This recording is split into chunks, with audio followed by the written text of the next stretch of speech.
the job you have done in terms of a crusader against corruption.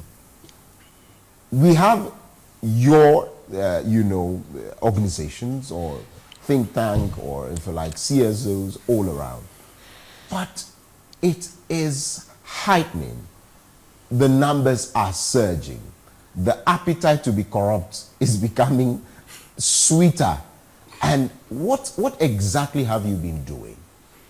So for us at Crusaders Against Corruption, like the other anti-corruption organizations, all we are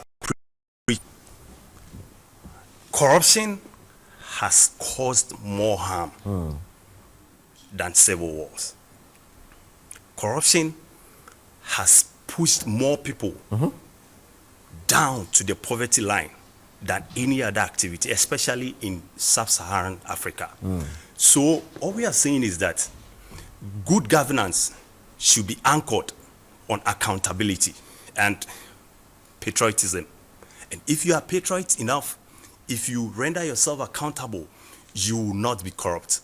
And over the years, what we have realized is that government upon government pretend to be doing something about corruption.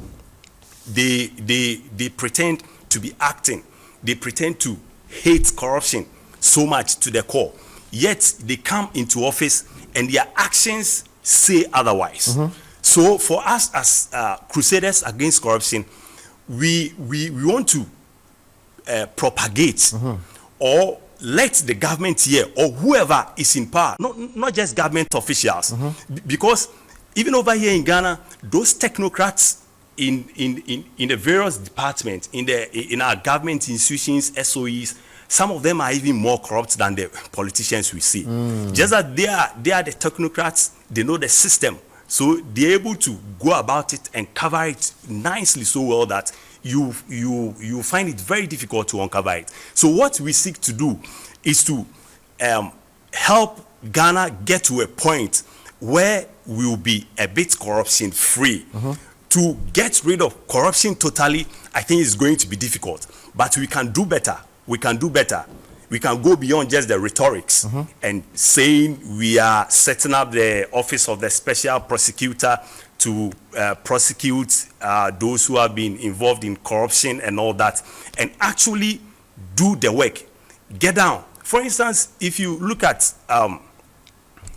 Dubois' case, I personally think just the president terminating his appointment is not enough. He should, in fact, be handed over to the CID or IOCO, straight, because this borders on the integrity of the presidency. And mind you, this is not the first one. There was one involving cash for seats.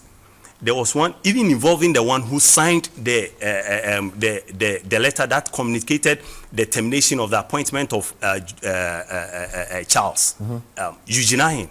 Barely about a year ago, when he was going through his divorce issue.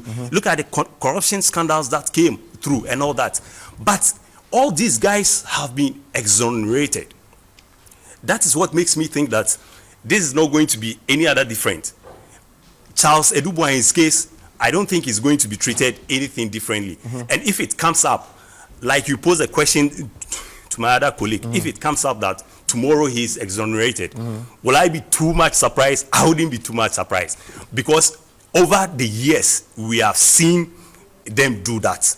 People have said a lot about corruption, but they do little to nothing to make the country a corrupt-free.